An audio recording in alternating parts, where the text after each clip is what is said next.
Hey, it's Kyle here, and I'm excited to be reviewing episode 3 and 4 of Maul, Shadow Lord, Whispers in the Unknown, and Pride and Vengeance. If for some reason you missed my reviews for episode 1 and 2, I'd encourage you to check that out, especially if you want to get my overall thoughts on the setup of this series in general, because this video I'm just going to mainly be focusing on what happened in episode 3 and 4. And as always, these reviews will include spoilers, so if you haven't seen the episodes yet, please go watch them and then come back and watch my review. With that warning out said, let's get started talking about Whispers in the Unknown and Pride and Vengeance. So these two episodes can really be neatly divided up into 3 main storylines. So first you have Maul, Devin, and Doki. Then you have everything going on with Maul's strategy to take down the Pikes and the other criminal organizations. So everything going on with Vario and Maul's attempt to gain vengeance against the Pikes for betraying him at his time of need. And then you really have Lawson's storyline and how that's intersecting with really all of them. You know, he's intersecting obviously with Maul and Devin and Doki, but also with obviously the criminal storyline. But also to me, the third main storyline is what's going on with Lawson and Two Boots and their relationship in regard to the Empire. So to me, those are the 3 main things we're dealing with in these 2 episodes here. So first, let's start with Devin and Maul. And instead of breaking these 2 episodes individually, I'm going to kind of do the overall story for both of them and not really try to separate them out. I'll say in general, I enjoyed both these episodes a lot. No really major complaints. The Devin and Maul storyline, and then later when Doki gets more involved in it, really enjoy this. Obviously, we start off with, I think we all see where this is going. Is Maul is trying to turn Devin into his next apprentice. So we start off with this amazing little tea party between Maul and Devin, as Maul is kind of prodding Devin, I think trying to get a sense of her mentality so he can kind of develop a strategy of like, how am I going to turn her? What are her weaknesses? What are her vulnerabilities? How can I play on her fears, her insensitivities to turn her towards me? And they're a little, again, like a little tea party. The way Maul is just manipulating her, it's so fascinating. And you definitely see, although, you know, Maul hates Sidious, you see what Maul learned from Sidious and how he's trying to play the same game. I love how Maul acknowledges that Devin's ready to take the next step when she seizes his lightsaber. I thought that was very cool. Like, you know, him basically said like, hey, you just took the first step. You know, that wasn't a very Jedi move to do right there. You know, I wasn't attacking you or threatening violence against you. You chose violence first. You chose to fight first. What does that say about you in some ways? Skip ahead a little bit to when they're having their lightsaber fight right when Devin thinks he's going to escape. And, you know, basically she thinks he's somewhat bested Maul enough where she's able to get away, even though for us that know Maul, we see when he's fighting her that, like, you know, he's keeping one hand behind his back. He's really just kind of playing with her, and you realize, oh, he could basically kill her anytime he wants to, but that's not his goal. Again, he's looking for an apprentice. He's not trying to kill her. But when she's trying to get away and she's running away with his lightsaber, and he just reaches out with the Force and just takes it away from her and says, like, you know, then he says her name.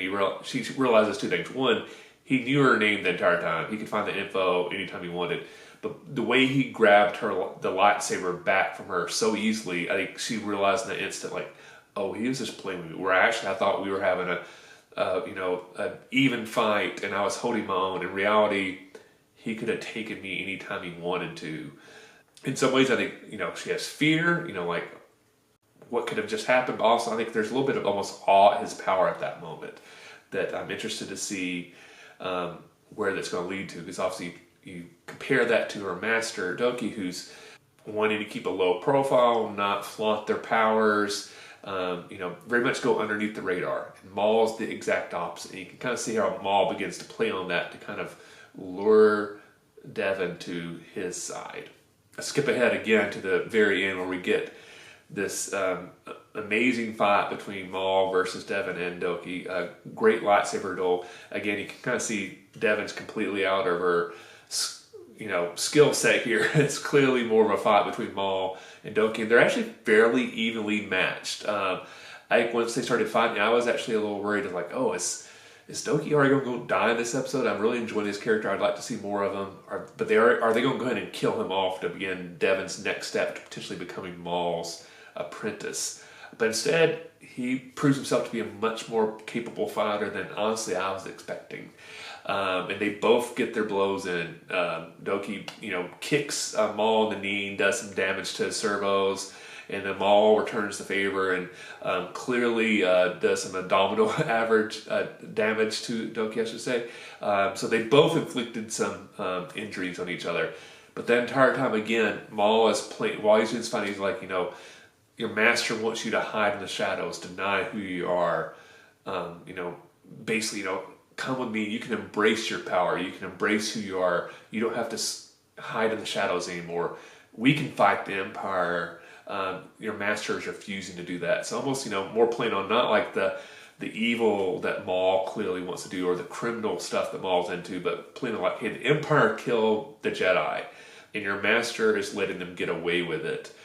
Join me for revenge. And you see a few moments on Devon's face where she's clearly, looking back and forth between her master and Maul, and I'm loyal to my master, but Maul's making some good points. So I love how they're slow playing this battle for Devon's soul, basically, and to see which way it goes instead of having her instantly maybe go towards Maul and then there's a fight to bring her back. I like this slow play where we're kind of seeing like it seems like she might be leaning towards Maul at some point, but is she going to take that step or will she stay true to the light side of the Force? I'm predicting another fight soon because I don't think Doki's going to survive this entire series. I could be wrong.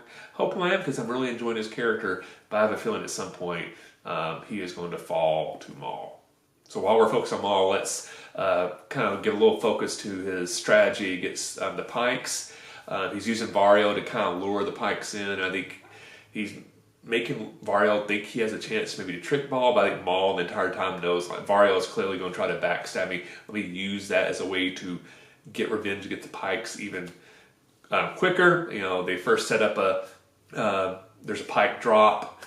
Maul's forces, kind of ambush it to kind of destroy the Pike's drop off and use that as another way to kind of rile up the anger of the Pike's leader. And then use Vario to kind of lure him in. It's like, hey, let's meet. I'm willing to repay you everything you've lost. And when they get to the Pike's homeworld, I'm assuming that's the Pike's homeworld. I could be wrong about that.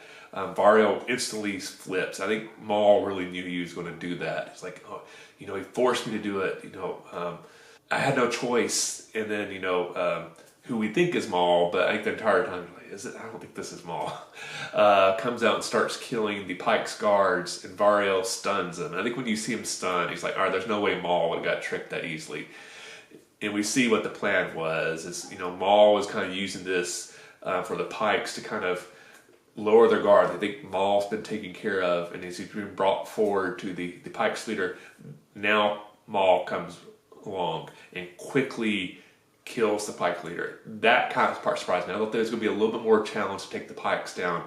Instead, Maul does it so easily and basically instantly picks another Pike and says, like, hey, you're in charge now, but remember, I'm really the main boss. You're just kind of helping me oversee the Pikes for me. So that part of the storyline actually happened a lot quicker than I was expecting. Now it makes me wonder, I was kind of thinking the Pikes might be the main focus of this season. Now I'm wondering, like, what other criminal groups is Maul going after the rest of the season? Or is the rest of the season going to focus on Maul and the Empire? I'm kind of interested to see, but I'm thinking we're going to see some other criminal groups brought involved and Maul continue trying to get his revenge against them. So I'm interested to see how that goes. And with bringing up the Empire, let's just focus on that storyline. And a lot of these two episodes focus around Lawson and Two Boots and their disagreement of the Empire. Lawson clearly does not want the Empire coming. He realizes once they come here, all local authority will be lost. And sure, the Empire might be able to, address this issue against Maul a little bit better than the local police can, but he realizes the amount of trade-off they're going to do, the freedom they're going to lose, all the Imperial power that's going to get unleashed on this planet.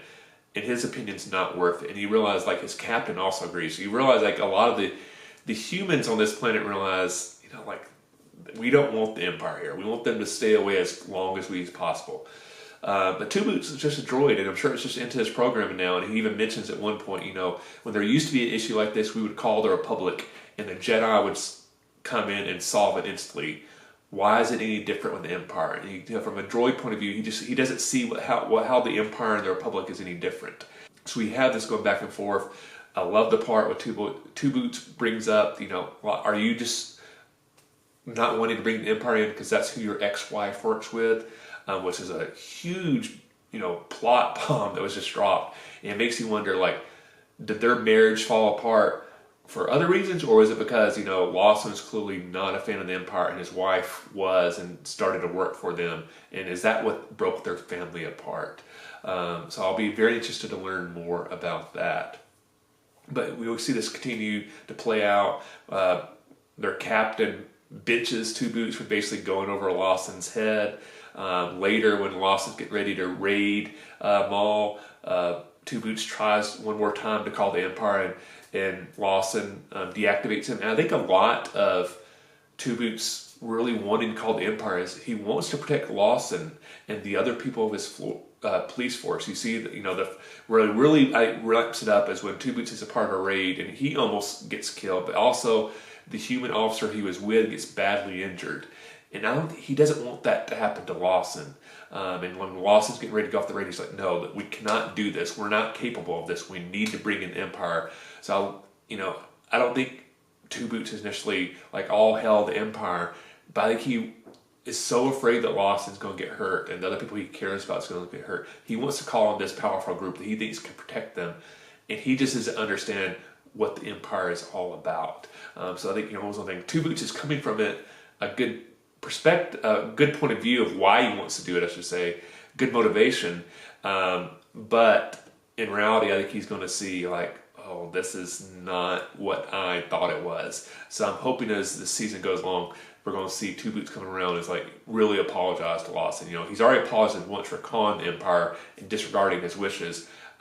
We might see an apology in the future from Two Boots, I'm sorry, Lawson, you were right. I should not have called the Empire.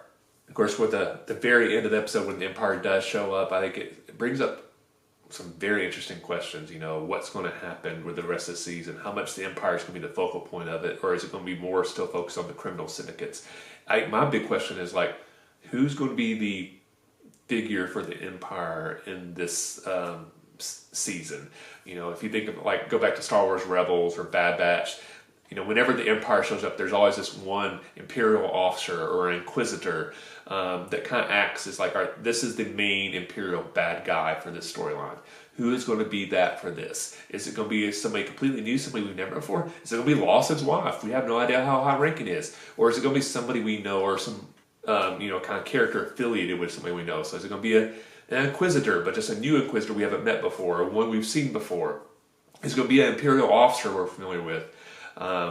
I think we might get Vader at some point. I don't think it's going to be Vader initially, so I'm very interested to see who's this person going to be.